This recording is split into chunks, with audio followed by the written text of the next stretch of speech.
I want to share an experience with you that I recently had on mushrooms.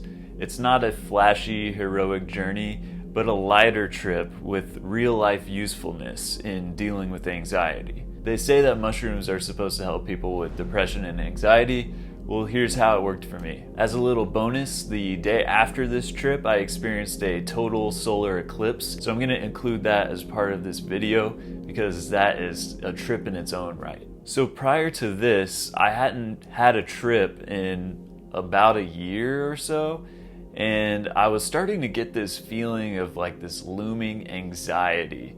And it's not something that really happens to me that much, but I couldn't shake this feeling that I was just feeling anxious and antsy, and I couldn't pin it down to any one thing. I feel like it might even be just the fact that I hadn't tripped in a long time. It's like I had been missing my yearly checkup or tune-up of my brain. So I knew that there was this solar eclipse coming up, and I was only a short drive away from being able to see it in its totality. So I made plans to go camping with some friends, and there was a possibility that mushrooms would be involved. The day before this camping trip, I played a show with my band with another band who's big heroes of mine called the Fall of Troy.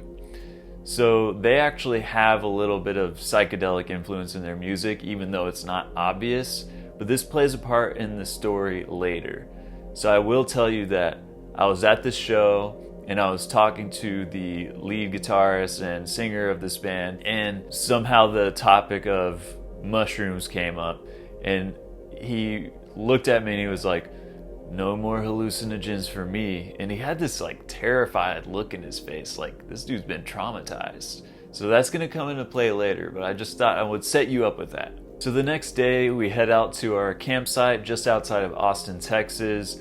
We set up all the gear and we hang out, and I still have this looming anxiety, and I know that mushrooms are an option, but I was hesitating and wanting to take them because, I was feeling anxious, so I didn't want that to cause like a bad trip or anything. But at the same time, it might be exactly what I need to help me, so I was kind of weighing my options for a while. I eventually decided to go for it, but I went for a lower amount of 1.25 grams, and that's otherwise known as the Farmboy dose from my friend Farmboy Slim, who recommends that amount for doing kind of personal psychological work with psychedelics. With that amount, it's deep enough that you're for sure experiencing a psychedelic trip, but it's also shallow enough to where you're still ultimately the one in control, and you can kind of change the direction of the trip, as opposed to much higher doses where it takes you on the ride.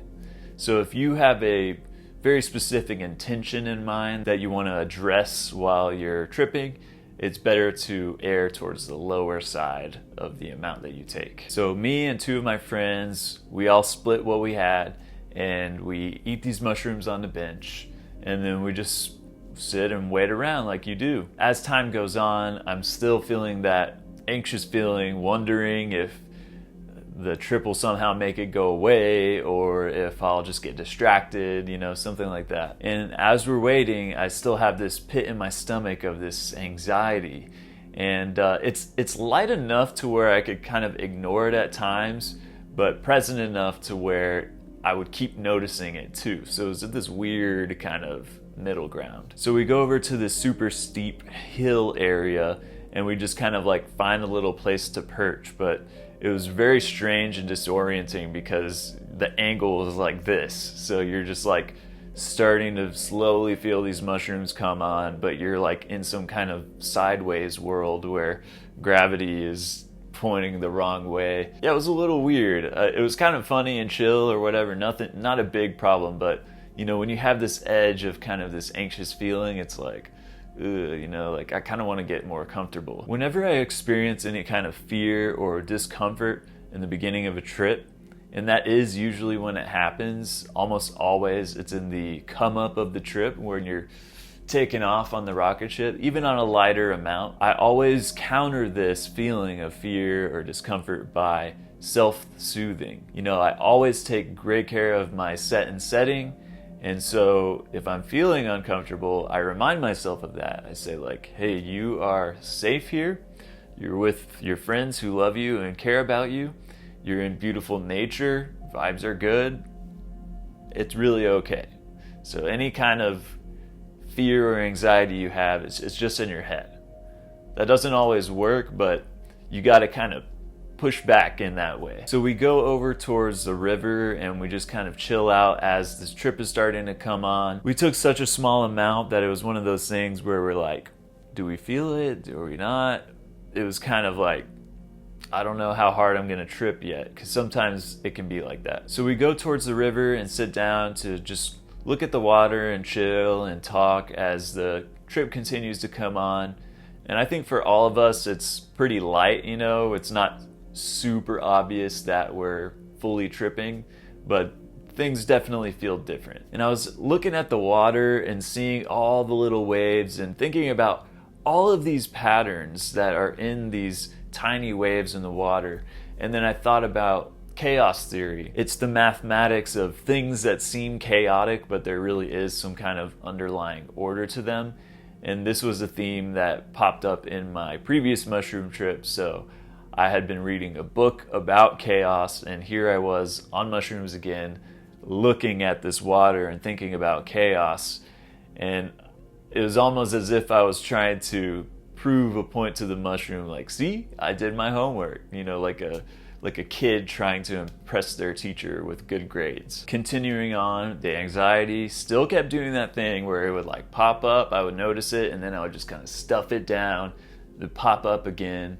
And I just had to keep reminding myself, I'm with my friends. I was with one of my great friends and her boyfriend. And I always find it really good to have both energies around, of male and female, whenever you're tripping in a group situation. So we end up starting a fire as the night falls, and we wanted to put on some music. I brought my speaker, but I didn't really plan any music for this trip. So we just kind of put on some Tame Impala, which is a good kind of go-to in any other time. But what I found was that this music didn't really match my internal state. You know, I was still feeling this anxious energy, and I probably needed something even more soothing. But that's kind of the difficulty of planning music for a psychedelic trip, because you gotta almost have like 4 different options depending on what point of the trip you're in, whether it's the come up or the peak, and then what your internal emotional state is. And then if you're with a group of people, that can be different for all of you. So it's actually really tricky, and it didn't help that I didn't plan what music to play at all. So I do something that I did on my last trip, which is just start pacing around and moving. So I'm pacing around the fire, and in my previous mushroom trip, this pacing around eventually evolved into a dance. And I was also listening to music then, so it kind of evolved into this flow and this dance, which was super therapeutic and like kind of broke the ice for the experience, and I had a really good time after that. But that didn't happen this time.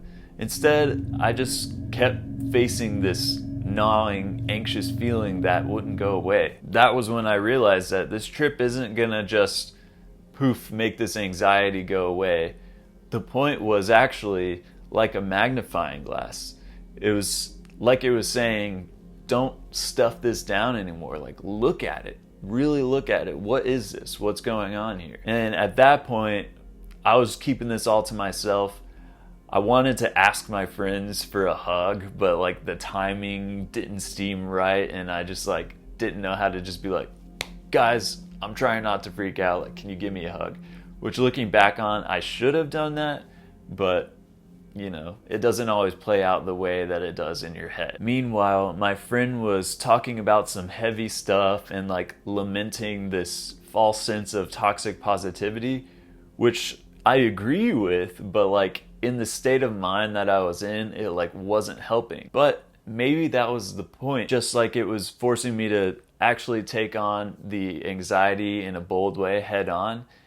It was like, here's some more shit. Like, are you gonna try to just like stuff this under the rug, or are you gonna take it head on? And so I think that was kind of what this trip was starting to get at. It was like, Don't push the discomfort away. Like, embrace it in the most direct and bold way that you can. So ride that shit. We're not gonna make fear disappear, so ride it and you'll make it out the other side. And try to open yourself to the love that's around you. You know, I had some of my great friends here, and I felt like there was some kind of blockage that was not allowing me to receive the love and warmth and then the comfort that would come from that, even though it was right in front of me. And it was at this point that I finally admitted out loud to my friends that I was feeling very anxious and uncomfortable. When they simply asked me why, I said that I couldn't put my finger on it. And it was just kind of this vague feeling, probably that all of these things in my life were stacking up.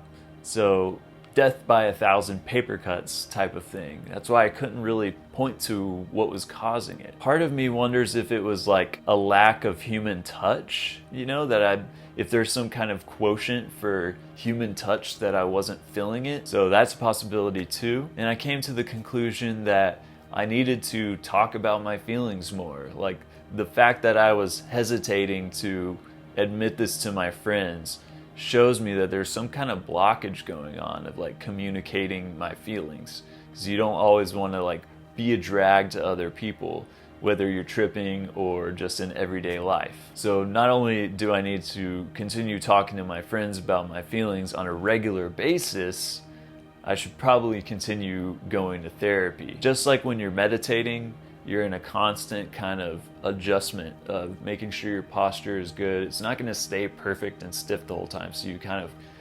constantly need to adjust it.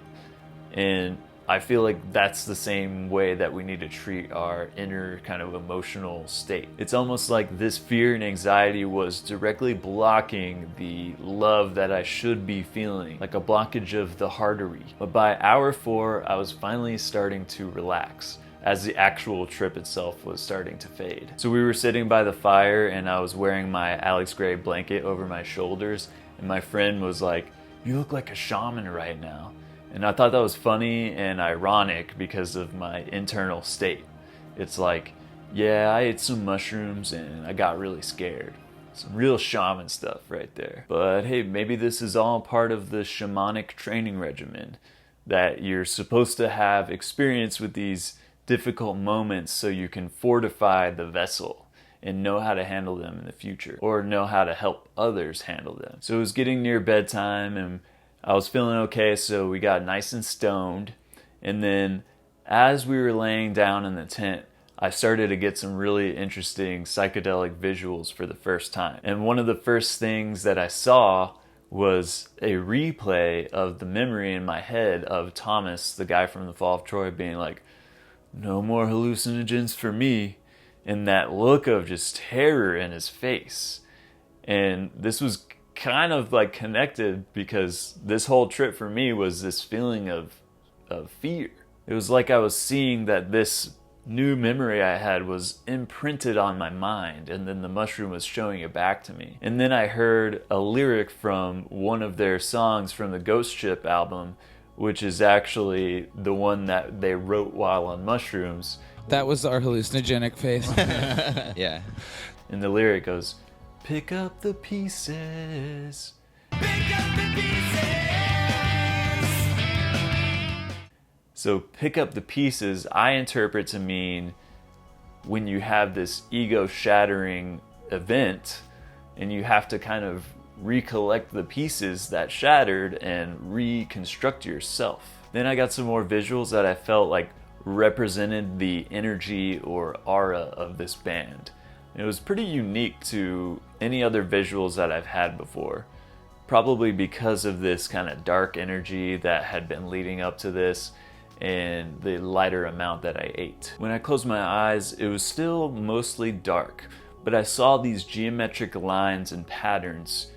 They were like seams. You know how some cars have like a trim with a colored light that is really dim? It was something kind of like that, but more of a psychedelic pattern. It was almost like I was looking at the seams of some material and you could see the light poking through, just barely through those seams. If you imagine the light to be like the ultimate white light at the heart of existence and where you go when you have these enlightening experiences, it was like I was in some distant dark corner of that realm where the light was still illuminating, but barely getting there, like the equivalent of the psychedelic bottom of the ocean. These things were made of light the same way, like if you put your thumb over a flashlight and you can kind of see the color inside of it.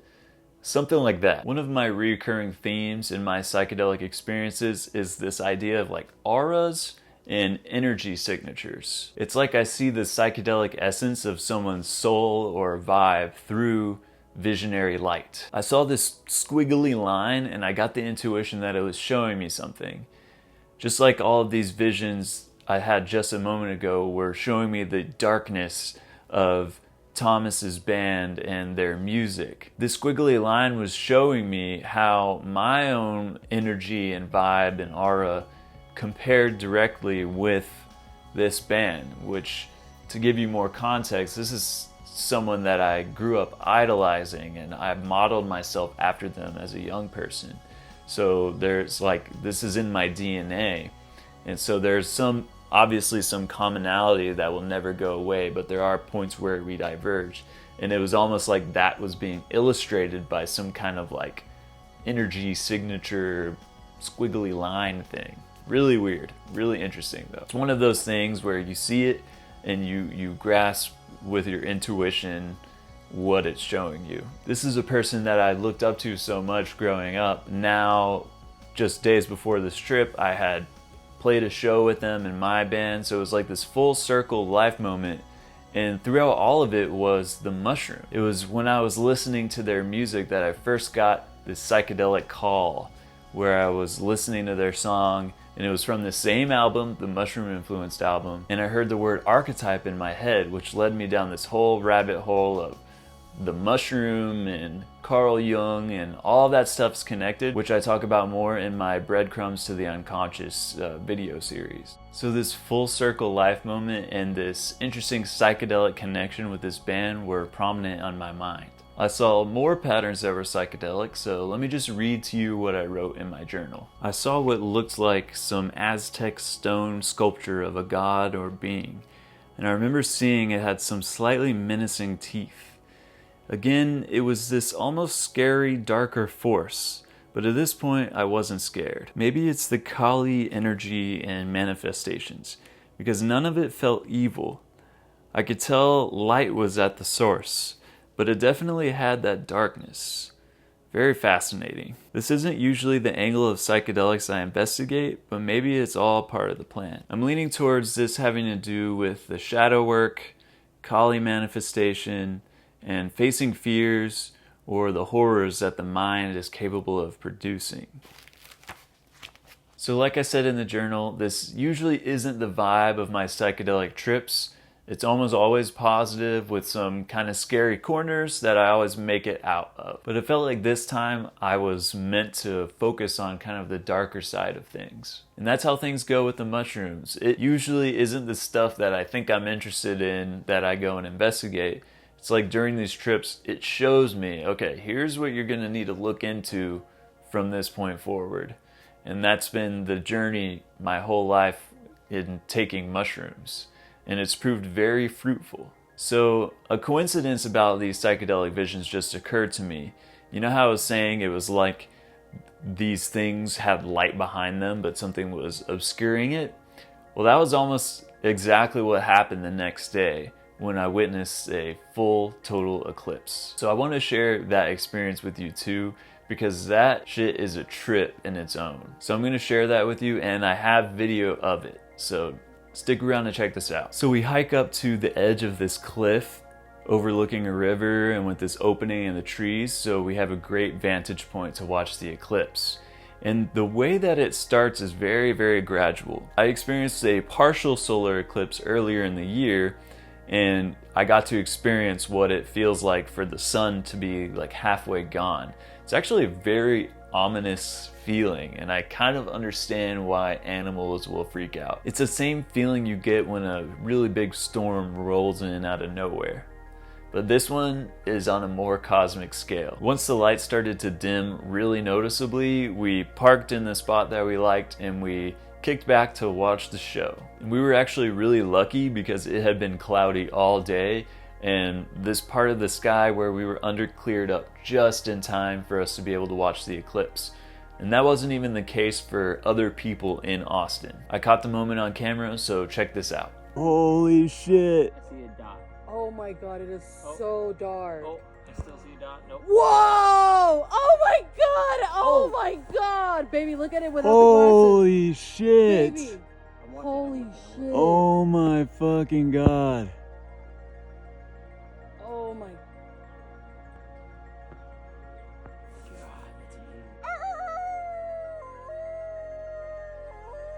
Holy shit. I'm getting the chills right now. Dude, that is incredible. Do you see the spot at the very bottom?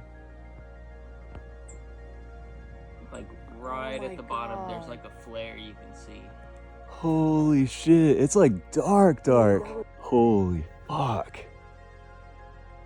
It's so fucking dark right now. It's literally night. I've heard people say it, but like, geez. Whoa, do you see that orange spike coming out of the bottom right? Yeah, that's cool. It was at the bottom originally.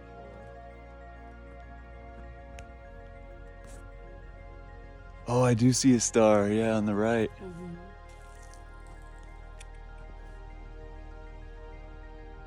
Yeah, there it is. I wonder if that's Venus. I heard there was a planetary alignment. Dude, that I can't even describe like seeing the ring. Like that was incredible. That was like Once in a lifetime. that.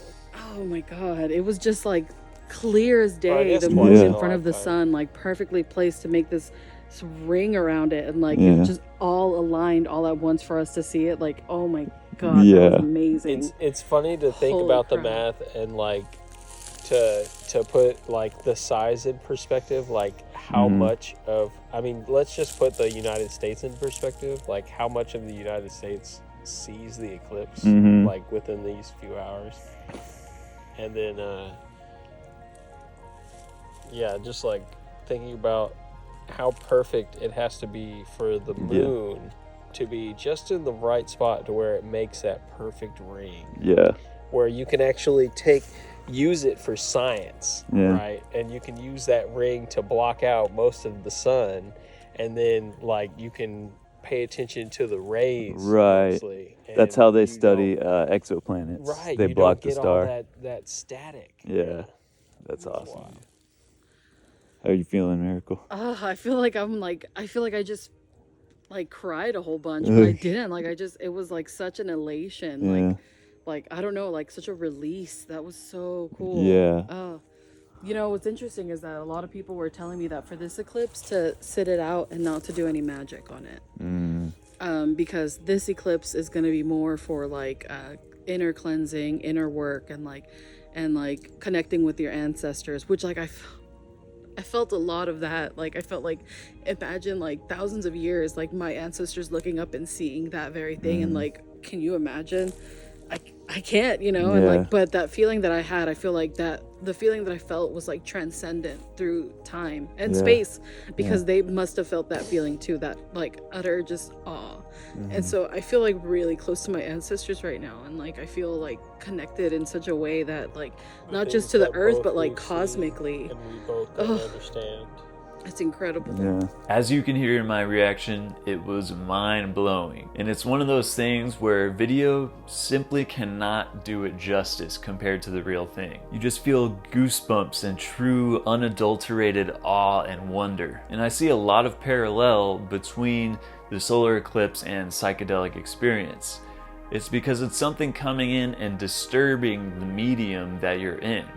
Kind of like a fish in water. You might have heard this metaphor before, where you're a fish in water, you don't know what water is because you've never experienced anything else until some hand comes in and makes a big splash, and that's when you become aware of the medium that you live in. The same is true about the eclipse, because the moon comes in and covers up the sun, and you're looking at the moon and the stars, and the sun is completely gone, and it's this kind of perturbing of the system that makes you realize, like, hey, we are in a cosmic neighborhood, and there are suns and planets and stars, and we're really out here in the universe. And it shows you that in like a way more visceral way than you can just get through your imagination. It's almost like the term in media where you're breaking through the fourth wall, like in a TV show where they look at the camera and they acknowledge like, you might be thinking that blah blah blah, and they acknowledge that it's like not real. So it's that kind of thing. And likewise, the psychedelic experience shows us that we're always in this kind of holographic mind space, and that existence is actually a living miracle. I saw on Reddit that a lot of people actually took psychedelics the day of the eclipse and timed it to where their peak lined up with the eclipse. The logistics for me and my crew didn't make that possible, but we had just tripped the day before and we were smoking cannabis, so it can kind of bring you back to a psychedelic state of mind. And honestly, I didn't even need it, but I am curious about how that went for people. So if you have experienced tripping while watching Eclipse, I would love to hear your story in the comments, so please put that down there. And if you're interested in hearing the full story of how the mushroom slowly called me to it over the course of my life, check out my Breadcrumbs to the Unconscious series.